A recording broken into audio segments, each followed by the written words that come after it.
ಉದ್ಘಾಟಕರಾಗಿ ಉದ್ಘಾಟನೆ ಮಾಡಿದಂಥ ಮಹಿಮಾಜಿ ಪಟೇಲ್ ಅವರೇ ಹಾಗೂ ಅವರ ಜೊತೆ ಬಂದಿರುವಂಥ ಉಸ್ಮಾನ್ ಶರೀಫ್ ಅವರೇ ಹಾಗೂ ಗ್ರಾಮ ಪಂಚಾಯತಿಯ ಮೆಂಬರ್ ಸದಸ್ಯರುಗಳೇ ಹಾಗೂ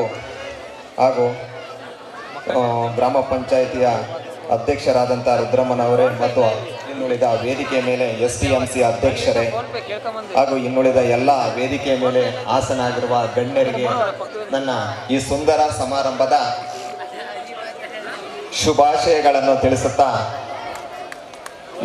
ನೀವು ನನಗೆ ಅನುಮತಿಯನ್ನು ಕೊಡಬೇಕು, ಒಂದು 10 ನಿಮಿಷ ಮಾತಾಡ್ತೀನಿ ಅಂತ ತಮ್ಮಲ್ಲಿ ಕೇಳ್ಕೊಳ್ತೀನಿ. ನಾವು ಈ ಭೂಮಿ ಮೇಲೆ ಬಂದ ತಕ್ಷಣ ನಾವು 3 ಋಣಗಳನ್ನು ತರ್ತೀವಂತೆ. ಒಂದನೇದಾಗಿ ಜನ್ಮದಾತರ ಋಣ, ಎರಡನೇದಾಗಿ ಭೂಮಿಯ ಋಣ, ಮೂರನೇದಾಗಿ ಗುರು ಋಣ, ಅಂದರೆ ನಮಗೆ ವಿದ್ಯೆ ಕಲಿಸಿದಂಥ ಗುರುಗಳು.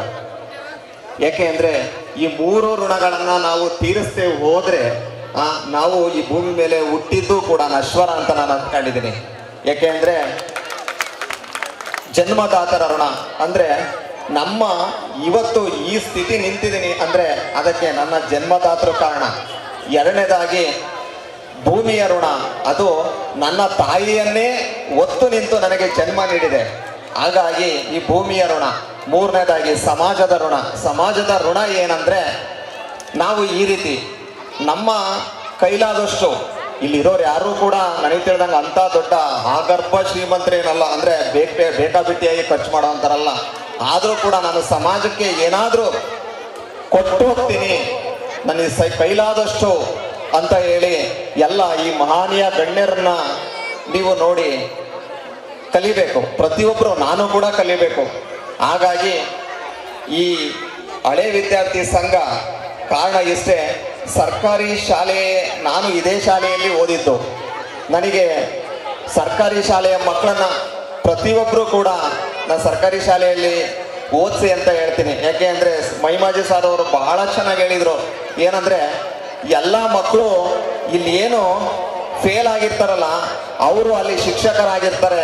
ಮೆರಿಟ್ ಶಿಕ್ಷಕರು ಮಾತ್ರ ಸರ್ಕಾರಿ ಶಾಲೆಯಲ್ಲಿ ಇರ್ತಾರೆ. ಅದು 100ಕ್ಕೆ 100ರಷ್ಟು ಸತ್ಯ.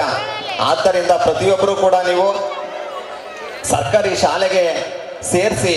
ಅವ್ರು ಹೇಳಿದ್ರು ಭಾಳ ಟೈಮ್ ಇಲ್ಲ ಮಾತಾಡಲಿಕ್ಕೆ, ಸಾಕಷ್ಟು ಜನ ಇದ್ದಾರೆ. ಹಾಗಾಗಿ ನನಗೆ ಇಷ್ಟೆಲ್ಲ ಮಾತಾಡಲಿಕ್ಕೆ ಈ ಹಳೆ ವಿದ್ಯಾರ್ಥಿ ಸಂಘದ ಬಗ್ಗೆ ಸಾಕಷ್ಟು ವಿವರಣೆಯನ್ನು ಕೊಟ್ಟಿದ್ದಾರೆ. ನಿಮಗೆ ಗೊತ್ತಿದೆ ಅದು ಯಾವ ವಿಚಾರಕ್ಕೆ ಅಂತೇಳಿ. ಆ ವಿಚಾರ ಬಗ್ಗೆ ಸವಿಸ್ತರವಾಗಿ ವಿವರಣೆ ಇಡ್ತಾರೆ. ಹಾಗಾಗಿ ಇಷ್ಟೆಲ್ಲ ಮಾತಾಡಲಿಕ್ಕೆ ನನಗೆ ಅವಕಾಶ ಮಾಡಿಕೊಟ್ಟಂತ ನಿಮ್ಗೆಲ್ಲರನ್ನು ವಂದಿಸಿ ನಾನು ನನ್ನ ಮಾತಿಗೆ ವಿರಾಮ ಕೊಡ್ತಾ ಇದ್ದೀನಿ.